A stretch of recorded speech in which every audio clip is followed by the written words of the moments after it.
I never thought owning a towing company in Buffalo, New York, would turn me into the enemy of the Meadowbrook Estates Homeowners Association. But here I was, standing in my driveway at 6 in the morning while Karen Eldridge screamed into her phone about how I was a thief and a scam artist. My name is Henry Walsh, and I have been running Walsh Towing and Recovery for 8 years now. It is a good, honest business that my father started back in 1987, and I took it over when he retired to Florida 5 years ago. We have always charged fair rates, showed up when we said we would, and treated people with respect. That is why it stung when Karen started her campaign to destroy my reputation over $275. But I am getting ahead of myself.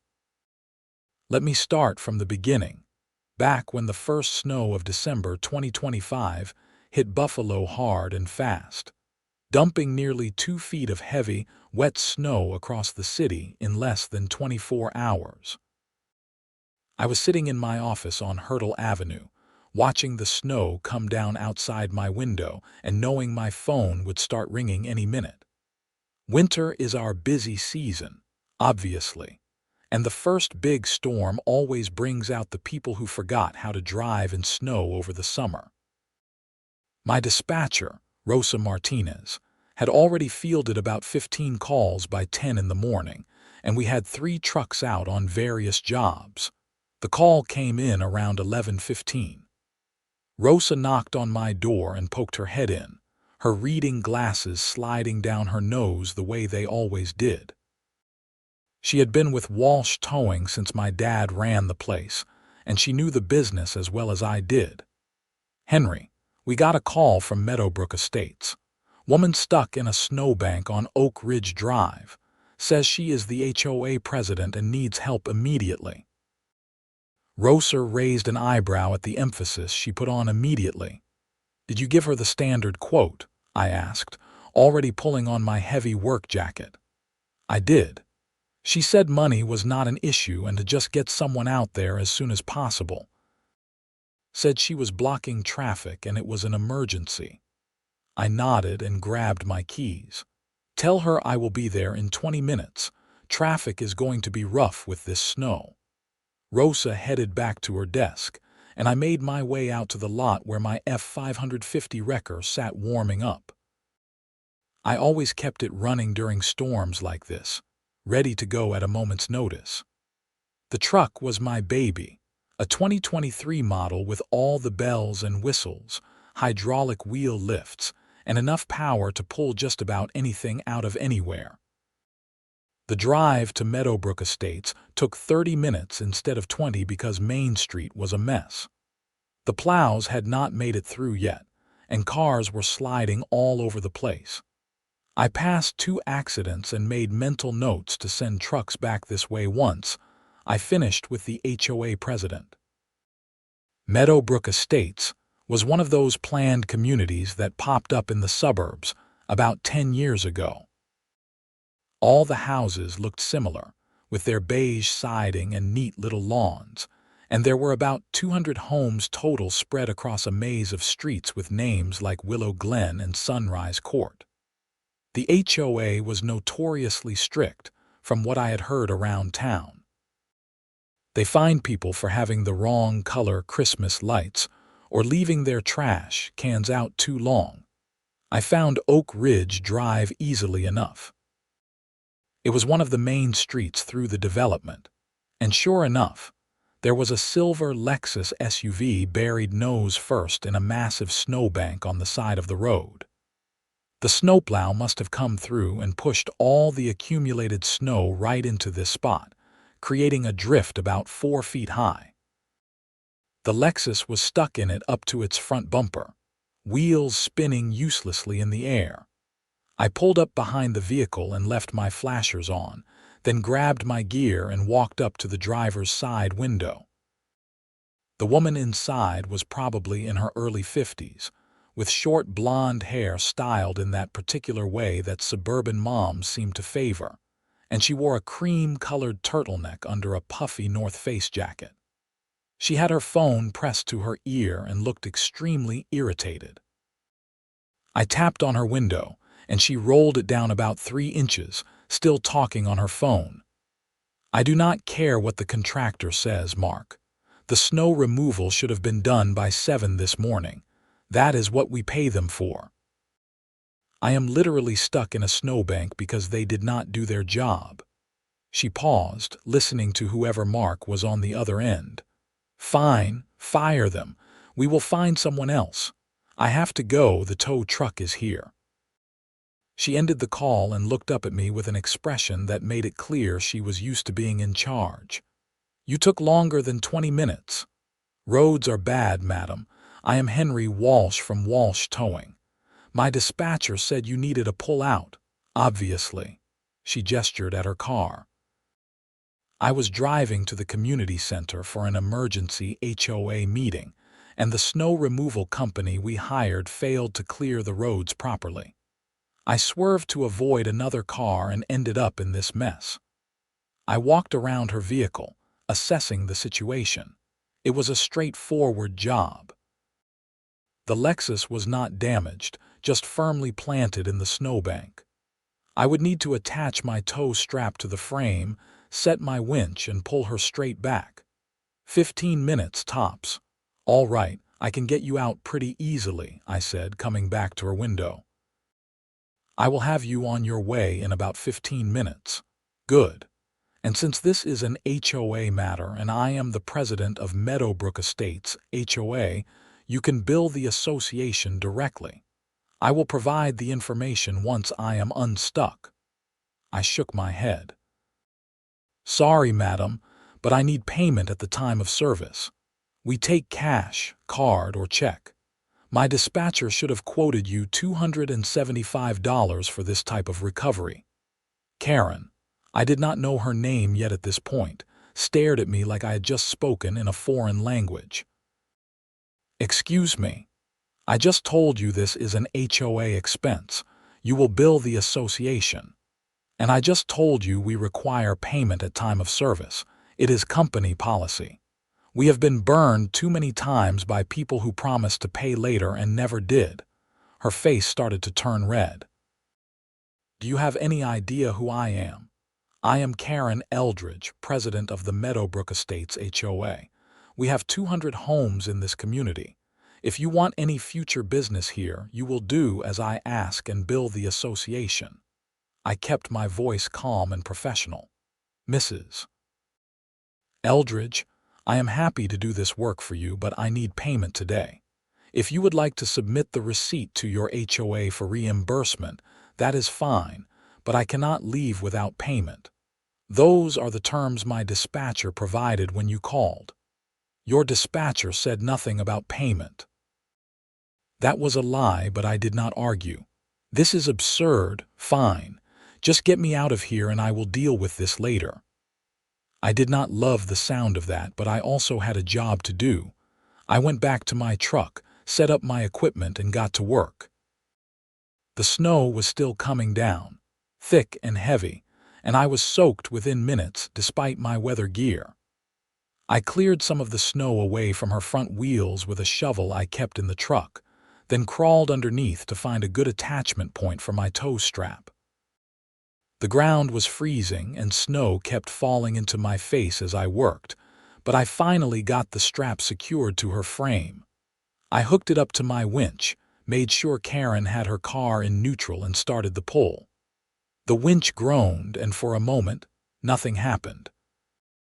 Then, slowly, the Lexus started to move backward, sliding out of the snowbank inch by inch. After about 5 minutes of careful pulling, the Lexus was free and sitting on the plowed part of the road. I disconnected my equipment, stowed everything back in my truck, and returned to Karen's window with my portable credit card reader. All set, Mrs. Eldridge. That will be $275. She looked at the card reader like it was a snake. I told you to bill the HOA. And I told you we need payment now. Cash, card, or check. I do not have that kind of cash on me, and I am certainly not putting this on my personal credit card for HOA business. I was starting to lose my patience. I had been out in a blizzard for 20 minutes. I was soaked and cold, and this woman was refusing to pay for services rendered. "Mrs. Eldridge, you called for a tow. I provided that service. You need to pay." I never agreed to pay personally. "Your dispatcher should have made it clear that this was an HOA matter. This is false advertising or fraud or something. I am going to report your business." "Madam, my dispatcher gave you a quote and you said money was not an issue. Now I have pulled your vehicle out of a snowbank. You owe me $275. Karen pulled out her phone and started typing furiously. "I am not paying this. You can take it up with the HOA. Send your bill to Meadowbrook Estates HOA, care of Karen Eldridge, President." She rattled off an address and then started rolling up her window. I put my hand on the window before she could close it all the way. "Mrs. Eldridge, if you drive away without paying, that is theft of services. I will have no choice but to contact the police." She laughed. Actually laughed. "Go ahead and call them. I am the HOA president. I know the police chief personally. You are not going to intimidate me into paying for something that should be billed to the association." I stepped back and pulled out my phone, dialing the non-emergency police line. Karen waited, watching me with her arms crossed, clearly not believing I would actually do it. When the dispatcher answered, I explained the situation as clearly as I could. "This is Henry Walsh from Walsh Towing. I am on Oak Ridge Drive in Meadowbrook Estates. I just provided towing services to a customer who is now refusing to pay and attempting to leave the scene. I need an officer to come document this." The dispatcher said they would send someone when they could, but with the storm, response times were slow. I thanked them and hung up, then looked back at Karen. "An officer is on the way. Then I will wait." She rolled her window back up and turned up her heat, settling in like she did not have a care in the world. We sat there for 45 minutes. The snow kept falling, and I watched at least 3 more cars slide into various problems around the neighborhood. My phone was ringing constantly with new calls, but I could not leave until this was resolved. Finally, a Buffalo police cruiser pulled up, and Officer Michael Torres stepped out. I knew Mike from other calls like this over the years. He was a good guy, fair and reasonable. I explained the situation to him while Karen sat in her car, still on her phone. "So she called for a tow, you provided the service, and now she is refusing to pay?" Mike asked, taking notes. "That is correct. She wants me to bill her HOA instead, but that is not how we operate. We require payment at time of service." Mike walked over to Karen's car and tapped on her window. She rolled it down and gave him a warm smile, like they were old friends meeting at a coffee shop. "Hi, Officer Torres. Thank goodness you are here. This man is trying to extort money from me. I told him to bill the HOA for this service as it was HOA-related business, and he is refusing and claiming I owe him personally." Mike looked at his notes. "Mrs. Eldridge, did you call for towing services?" "Yes, but I made it clear it was for HOA business." "And did the towing company provide the service you requested?" "Well, yes, but then you owe them for that service. Whether you want to get reimbursed by your HOA later is between you and your HOA. But you cannot receive a service and then refuse to pay the provider." Karen's friendly demeanor evaporated. "This is ridiculous. I am the president of the HOA. We have contracted with various service providers before, and they always bill us directly." "Then you should have arranged that ahead of time, madam. Mr. Walsh is within his rights to require payment now. If you refuse, he can press charges for theft of services." I could see Karen doing the mental math, weighing her options. Finally, she reached into her purse and pulled out a credit card, practically throwing it at me. "Fine. This is absolutely unacceptable and you will be hearing from me." I ran her card through my reader, printed out a receipt, and handed both back to her. "Thank you, Mrs. Eldridge. Have a good day."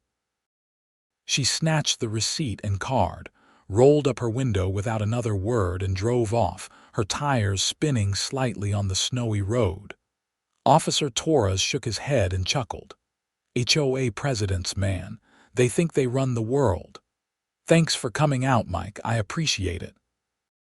"No problem. Stay safe out here."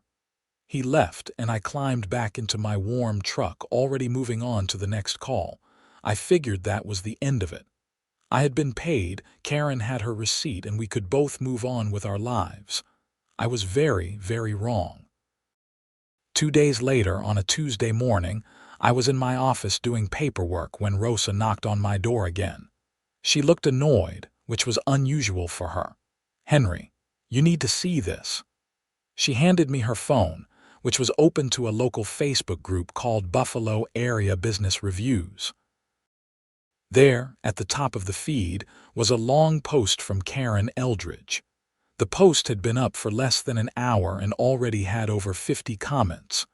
"Warning to all Buffalo residents," it began. "I am writing to warn everyone about Walsh Towing and Recovery on Hurdle Avenue.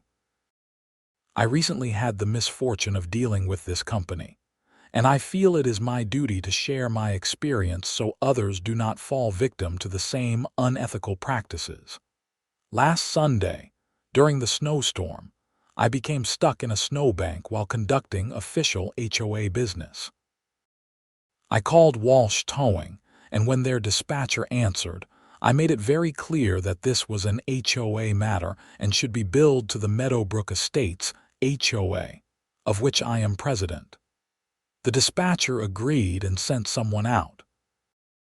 When the driver arrived, he never mentioned payment until after he had pulled my vehicle out.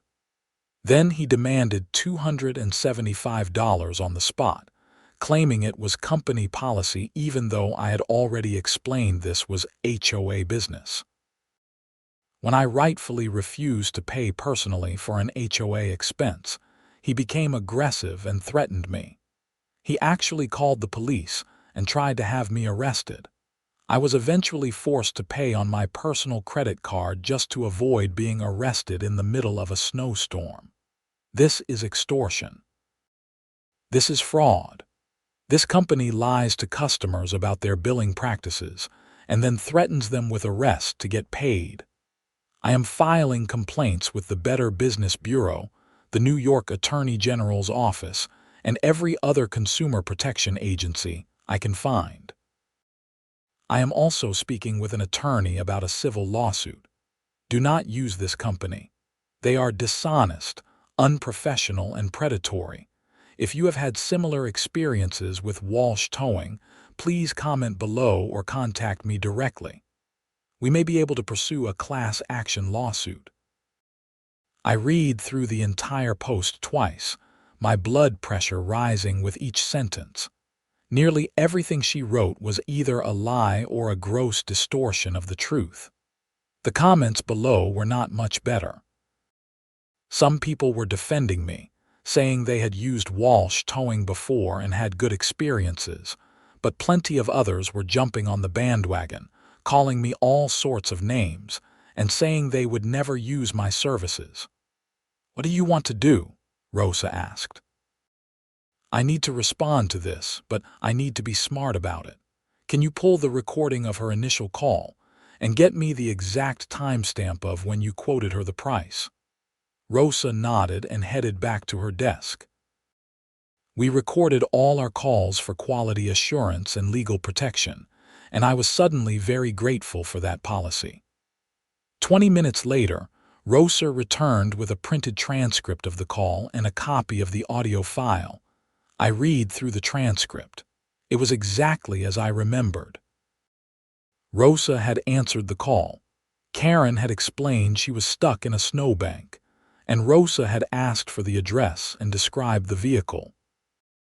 Then, clear as day, Rosa had said, "For a standard vehicle recovery from a snowbank, our rate is $275, payable at time of service by cash, card, or check. "Is that acceptable?" And Karen had responded, "Yes, fine, just get someone here as soon as possible. This is an emergency." Not a single word about billing the HOA. Not a single word about not being willing to pay personally. She had agreed to the terms and then tried to back out after the service was completed. I sat down at my computer and started typing a response. I kept it professional, stuck to the facts, and made it clear that I had documentation to support everything I was saying. When I finished, I read it over 3 times, had Roser read it, and then posted it as a reply to Karen's post. "This is Henry Walsh, owner of Walsh Towing and Recovery. I am disappointed to see such a misleading post about my business, and I feel it is necessary to set the record straight. On December 15th, Mrs. Eldridge called our dispatch line requesting vehicle recovery services. Our dispatcher clearly quoted her our standard rate of $275, payable at time of service, and Mrs. Eldridge agreed to these terms. We have a recorded copy of this call. When I arrived on scene and completed the recovery, I requested payment as discussed. Mrs. Eldridge then claimed she had never agreed to pay personally and insisted we bill her HOA instead. This was the first time any mention of HOA billing had been made. I explained that we require payment at time of service, which she had already agreed to. When Mrs. Eldridge continued to refuse payment, I contacted the Buffalo Police Department. Officer Torres responded and confirmed that Mrs. Eldridge was required to pay for services rendered. She then paid with her credit card and left the scene. At no time was Mrs. Eldridge threatened. At no time did I become aggressive. I simply requested payment for services that she had requested and received. We have been in business for over 30 years and pride ourselves on honest, professional service. We have hundreds of satisfied customers and an A+ rating with the Better Business Bureau. All of our rates are clearly communicated before we provide any service, and we maintain detailed records of all our calls and jobs. If Mrs. Eldridge wishes to pursue legal action, that is her right, but I am confident that the facts will support our position. I hit post and sat back. Within minutes, the comments started coming in. Some people were thanking me for telling my side of the story. Others were saying they did not know who to believe. And Karen, of course, came back with another comment saying I was lying and that she had witnesses who would support her claims. I did not engage further. I had said what I needed to say, and anyone who wanted to could see that there were 2 very different versions of events. I hoped that would be the end of it, but again, I was wrong. Over the next week, Karen went on a campaign to destroy my business. She posted negative reviews on every platform she could find: Google, Yelp, Facebook, Angie's List, and at least 5 others I had never even heard of. Each review was some variation of her original post, claiming I was a scammer and a fraud. She also apparently made good on her threat to file complaints. I received notice from the Better Business Bureau that a complaint had been filed against Walsh Towing. The BBB investigator called me. I explained the situation, provided copies of the call recording and transcript, and the complaint was dismissed within 3 days. The investigator actually apologized for wasting my time, but Karen did not stop. She started showing up at places where I had jobs. If someone in Meadowbrook Estates called for a tow, Karen would somehow hear about it and arrive on scene to tell the customer that they should not use my services because I was dishonest. She cost me at least 3 jobs this way. Then she escalated further. I started receiving phone calls at all hours from people claiming to need tows, but when my drivers showed up, no one was there. After the 5th fake call, I realized someone was deliberately wasting my time and resources. I could not prove it was Karen, but the timing was suspicious. The final straw came 3 weeks after the initial incident. I arrived at my office one morning to find that someone had spray-painted "Scam Artist" across the side of my building in huge red letters. I immediately called the police and filed a report, and they agreed to check security cameras in the area. 2 days later, Detective Sarah Chen called me and asked if I could come down to the station. When I arrived, she led me to a small interview room and pulled up a video on her laptop. "This is from the convenience store across the street from your business," she explained. "We got lucky. Their camera angle just barely catches your building." I watched the grainy footage. At around 3 in the morning, a car pulled up to my building. The license plate was not visible, but the make and model looked like a silver Lexus SUV. A person got out, wearing dark clothes and a hood, and spent about 5 minutes spray painting my building before getting back in the car and driving away. "Can you make out the license plate?" I asked.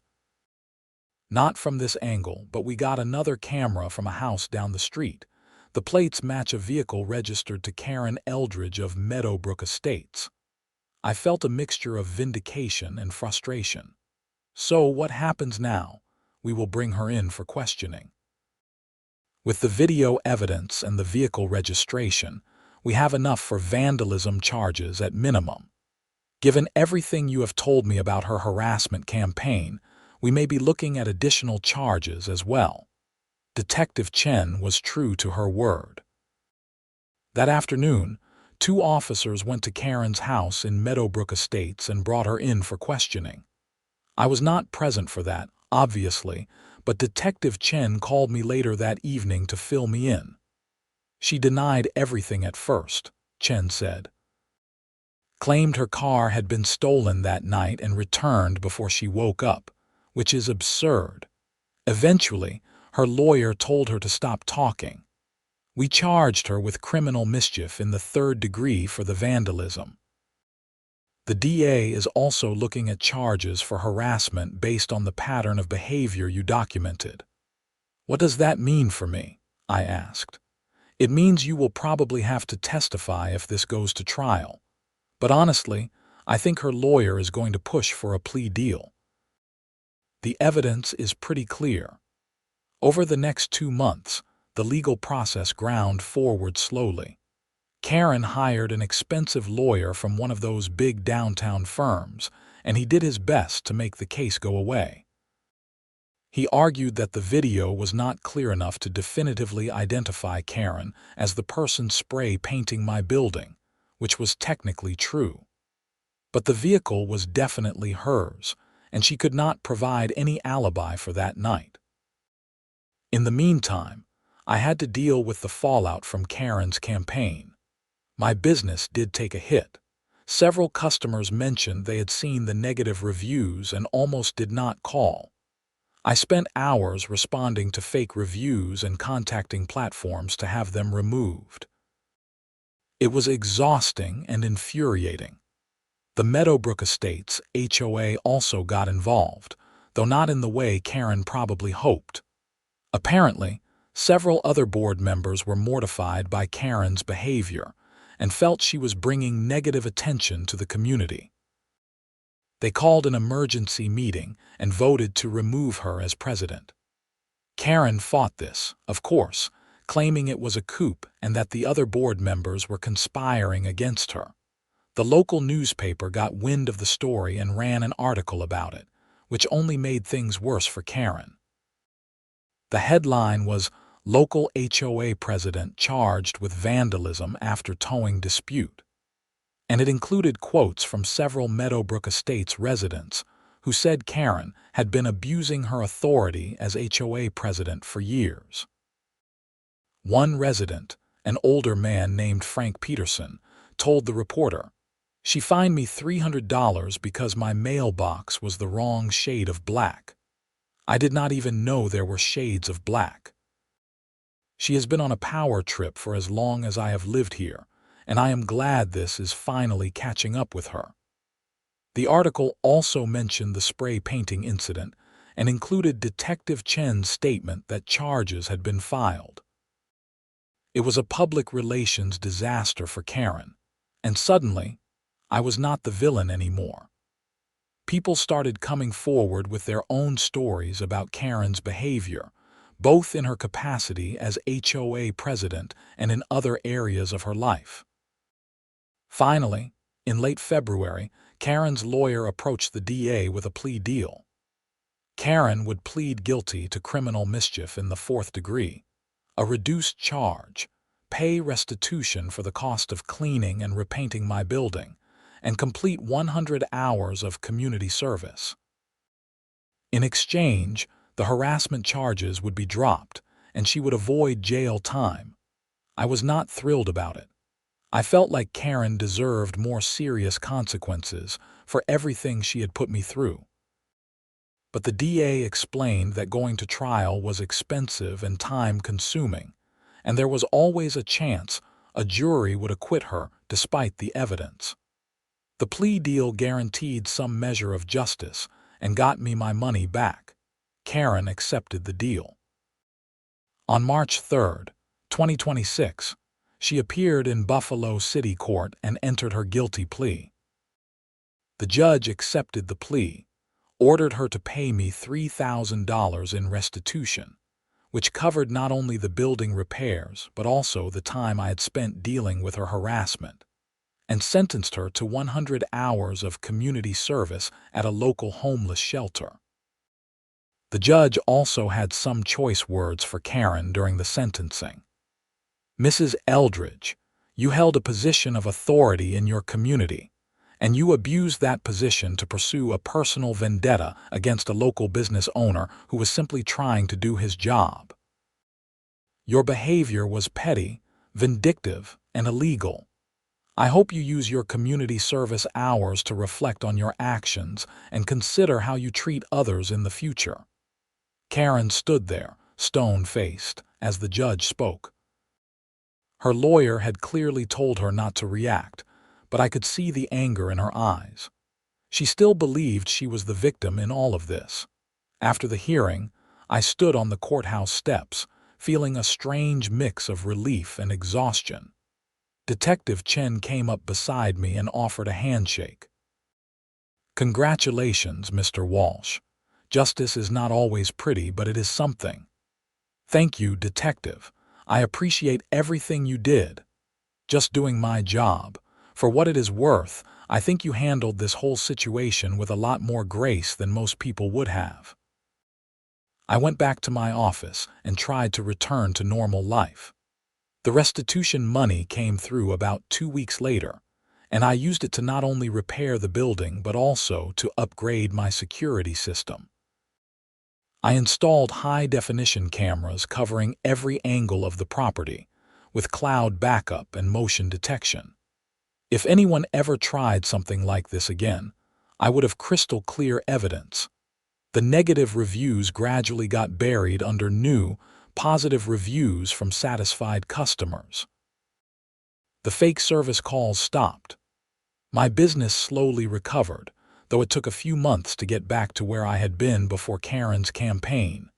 As for Karen, I heard through the grapevine that she had moved out of Meadowbrook Estates.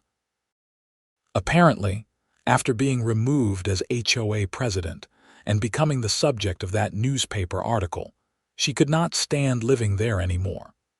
She sold her house at a loss and moved to somewhere in North Buffalo.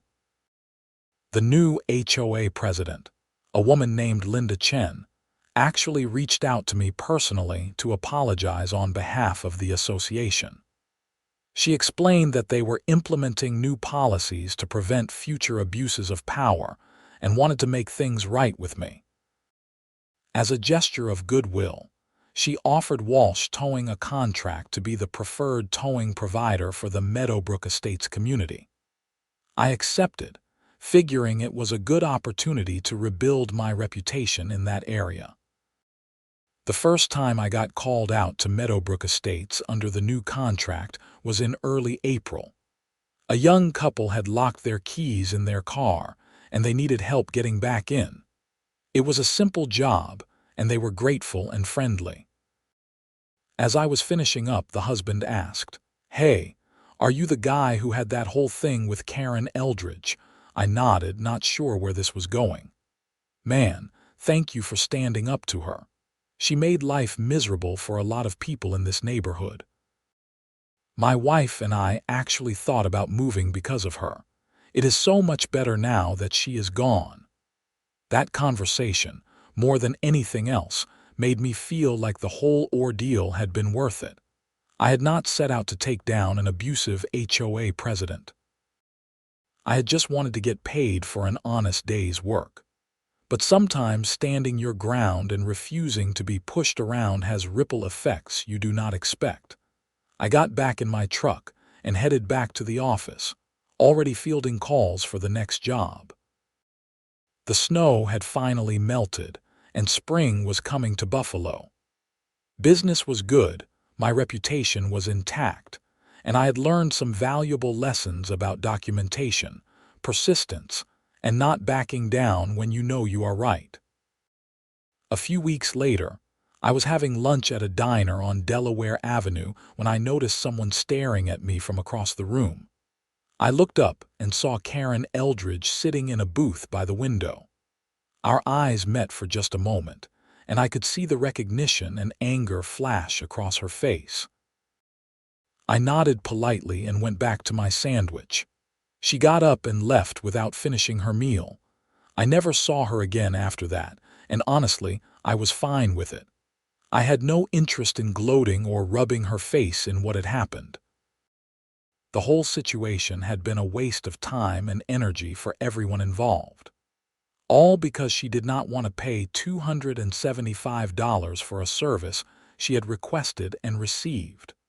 Rosa asked me once if I regretted calling the police that day in the snowstorm.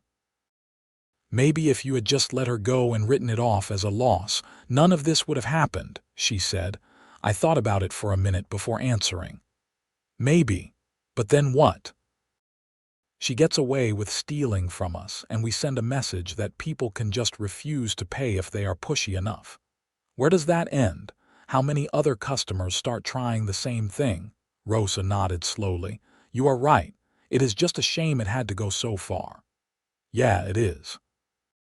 But some people will only learn when they face real consequences. Karen thought she was untouchable because she was HOA president. She thought she could bully people and get her way. Now she knows different." The summer of 2026 was busy for Walsh Towing. We hired 2 new drivers to keep up with demand, and I finally took a vacation for the first time in 3 years. I went to visit my dad in Florida, and we spent a week fishing and drinking beer and not talking about towing or HOAs or any of the drama that had consumed so much of my life earlier in the year.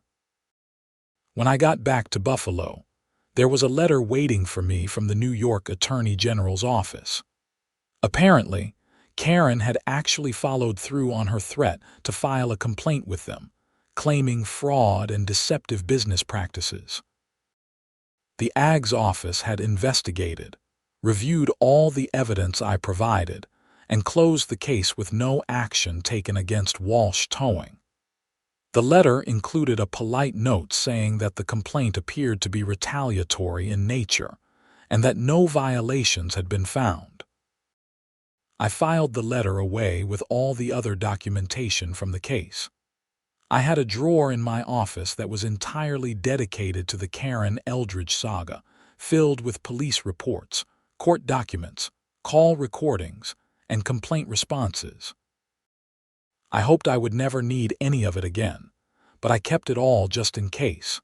Business continued to improve throughout the summer and into the fall. The negative impact from Karen's review campaign faded almost entirely, replaced by genuine positive reviews from satisfied customers. I started getting calls from people who specifically mentioned they had read about the Karen situation and wanted to support my business because I had stood up to an abusive HOA president. In October, I was invited to speak at a small business owners meeting about handling difficult customers and protecting your business from harassment. I was nervous about public speaking, but I figured my experience might be valuable to others. The room was packed with about 50 people, and I spent an hour walking them through everything that had happened, emphasizing the importance of documentation, clear communication, and not backing down when you are in the right. During the Q&A session, a woman raised her hand and asked, "Do you think there was anything you could have done differently to avoid the situation escalating the way it did?" I thought about it carefully before answering. Honestly, I do not think so. Some people are just determined to be difficult. Karen made a decision to try to get out of paying, and when that did not work, she made another decision to try to destroy my business out of spite. Those were her choices, not mine. All I could do was protect myself and my business by documenting everything and standing my ground. Another person asked if I ever felt like giving up during the worst of it. That was an easier question to answer. Absolutely. There were nights when I was lying in bed at 3 in the morning, unable to sleep, wondering if it was all worth it. My business was suffering, my reputation was being dragged through the mud, and it felt like Karen was everywhere, always one step ahead. But I kept reminding myself that I had not done anything wrong. I had provided a service and asked to be paid for it. If I gave up or backed down, it would be like admitting I had done something wrong when I had not. The response from the group was overwhelmingly positive. Several people came up to me afterward and thanked me for sharing my story. One man who owned a landscaping company said he had been dealing with a similar situation with a difficult customer and had been considering just dropping the issue. After hearing my talk, he decided to pursue it. As fall turned to winter and the first snow of December 2026 arrived, I found myself thinking back to that morning 1 year earlier when Karen's call first came in. It was strange how much had changed in 12 months. My business was stronger than ever. I had learned valuable lessons about protecting myself legally and standing firm in the face of harassment. And Karen had learned, hopefully, that being HOA president did not put her above the law or basic decency.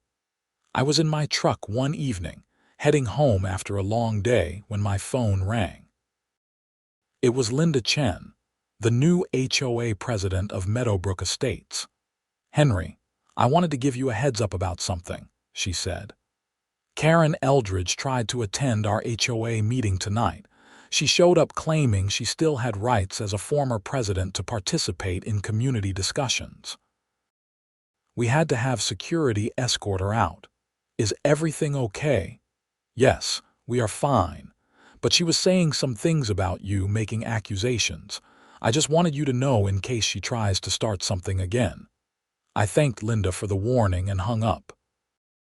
I felt a flicker of the old anxiety, wondering if Karen was about to launch another campaign against me.